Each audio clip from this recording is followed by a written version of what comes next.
Hi, this is Michael with Good News RV Repair and Service. We're going to do a tutorial video on how to winterize your camper that is equipped with a tankless water heater. And so that's what we'll be doing today. We're going to teach you to save some money and keep your water lines from busting in the winter time.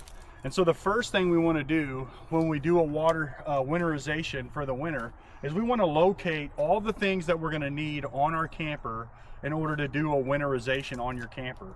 And so you're going to want to know where your water heater is. And so generally on the outside of your camper, you're going to find a door that is square, about 15 by 15. It's going to have an exhaust on it. Open it up and we're just going to access it. Now this camper has a tankless water heater, and so it'll be very minimal as far as what we have to do to winterize this camper with a tankless water heater or anything we really have to do. There's one more trick with the relief valve I'm going to show you here at the very end. This guy right in here on the inside. I'm going to show you one more trick. That'll be our last step. We also want to access any of our exterior components that have to do with water that are either an outdoor shower or an outdoor sink.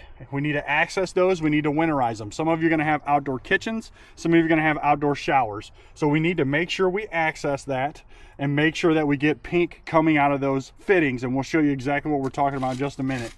Also, we're going to need to access our city water valve. It'll usually be labeled.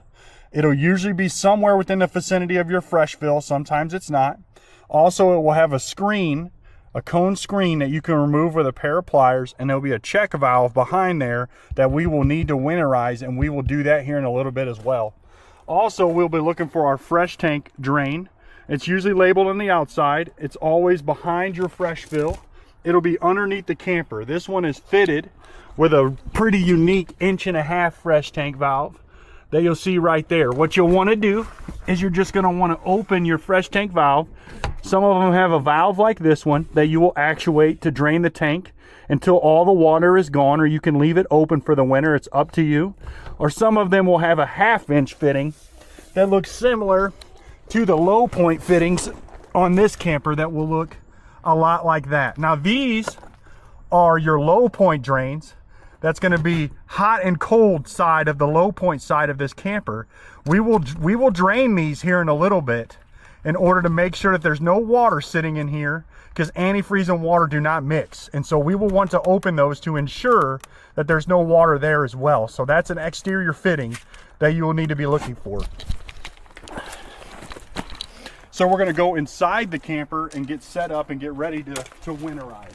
Okay, so inside the camper, we're going to want to locate any faucet, any shower head, any toilet that has any water going to it, and make sure that we hook up antifreeze. We hook up antifreeze and we flush out all the water in the system. Now, in order to do that, you're going to need to access this guy right here that I'm pointing to with my flashlight. It's your 12-volt DC water pump. Okay? So the water pump draws from the fresh tank, supplying water to the unit throughout it. And so in order to winterize your camper, you're going to need that pump to, one, be winterized because there's water inside of it and it'll break if you don't put antifreeze through it. Two, you need to put the water in the system, and this is the guy that does it. And so you'll need to access the draw side, the input side, the fresh tank side of this water pump. Two ways to do that. On the front of the pump, there'll be arrows indicating the direction of draw. Now, I'm too big and this thing is too hard to get to tell which one is the draw because I can't get in the front in there. Another really easy indicator is this guy right here. It's a strainer. Now what that strainer does is that strainer is going to clean and get any debris out of the fresh tank before it enters the pump, clogging the system. And so the strainer is also always on your draw side, the input side coming from your fresh tank. And so what we would do is you would, if you do not have a winterization kit, you would take the strainer off of this pump, and there will be either a flow jet fitting or a half-inch threaded fitting on this side of the pump that you will then connect a hose and a connector to that will come out and connect to these guys, which are your jugs of antifreeze. And so now your jugs of antifreeze will then be drawn from, instead of your fresh tank, into the pump and throughout the system. Now, my customer today has a winterization kit, and some of you will as well. And how you'll know is if you follow the draw side of the pump out, and there's a valve going to a hose that comes out of there, right? And it goes into a jug. And so what we're going to do is we're going to turn that valve directed to the line, coming up, and this hose is going to go into the jugs of antifreeze to winterize the system.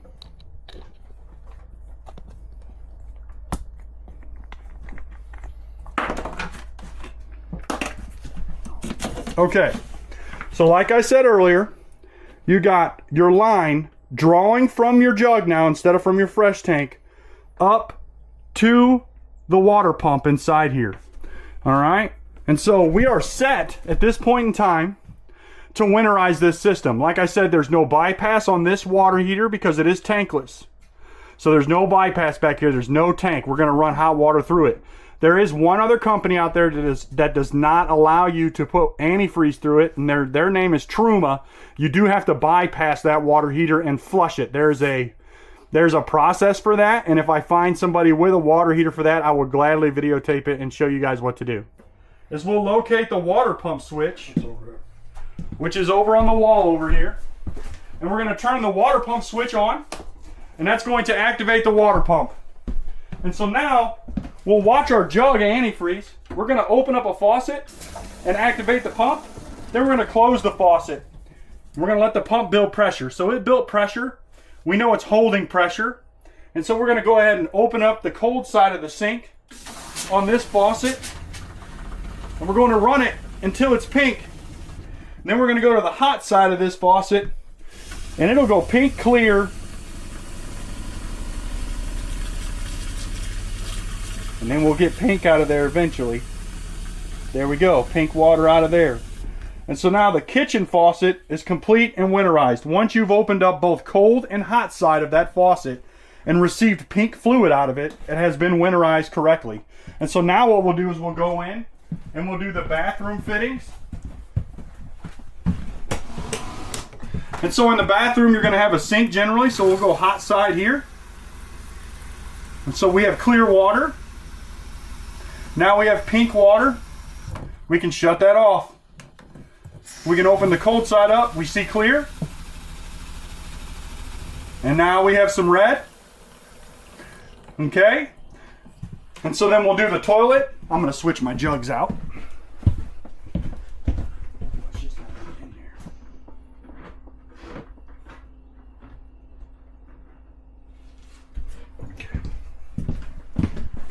And so we'll do the toilet as well.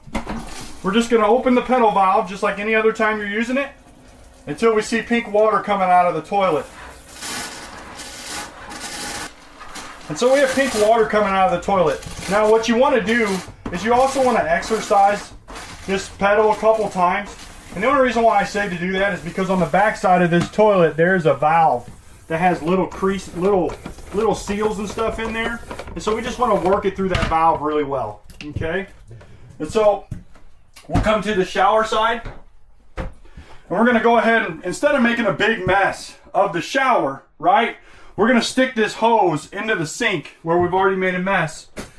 And we're going to go ahead and do that. And then when I'm finished, I will take what is left of the jugs of antifreeze and I will dump what's rest of those jugs down into the shower P-trap. And I'll show you what I'm talking about, because we don't want to miss a P-trap. We want to make sure all of our P-traps have antifreeze in them. So a P-trap would be down here, your kitchen sink, and also right here in the shower is your P-traps. And you want to make sure that when you're done, those are winterized. So I didn't put any antifreeze down there yet, but when I'm done, I'm going to dump antifreeze down there physically with the jug. You can do that as well with any other P-trap, just to make sure that it's thoroughly winterized when you're done. So we'll go outside and we'll do our exterior stuff. So we will open up the hot side of the exterior shower until we see pink water coming out of here. There we go, we got some pink out of there. And then we'll open up our cold side, it'll go clear. and then it'll come back to pink. We got some pink water coming out of there as well. Okay, and so the last thing we need to do, one of the last things we need to do is the city water fitting. Now the city water fitting has a check valve on it that if I try to push on it right now, the city water system is under 45 PSI, you will break your check valve. So you have two options. You can turn your pump off and you can open a sink up to relieve the pressure and then compress this. Or what I like to do, which is super messy, is you open this up to relieve the pressure and then you depress that valve. And it's going to squirt water out at a higher rate. But once you see pink water coming out of there, you are good to go. Just like that. You'll be soaked, but you won't break your city water valve. So in other words, you cannot depress that valve without opening the system up. Then we'll go ahead and we'll reach under here and we'll do those hot and cold low points we were talking about, but the water's under pressure, so it's gonna come out quickly. So we'll just ensure we got pink coming there and that we have pink on the other valve. And so we have pink coming out of there. And so that is it for the water system. Now, one more trick for the water heater. With the tankless water heaters, if you look back in there, you can see those little copper windings around there. Now, I've seen in the past, only a couple times, but where these have broke, even down on this one, with antifreeze even in the system, okay? And so what I'm going to do is I'm going to turn the pump off when I'm done, and I'm going to hit this relief, and I'm going to open it, and I'm going to allow all the water to come out of that water heater, emptying of antifreeze. That way there's not a bunch of antifreeze water in there either. We're just going to go ahead and drain it, in other words, so that way it's winterized and it's empty. So when you're done with your tankless, turn your pump off and open that valve up and allow everything to drain out of your water heater, so that way you don't bust one of them little copper windings in there. And that would complete our short tutorial on how to winterize a camper the Good News RV Repair Service way. Thank you, and we'll see you next time.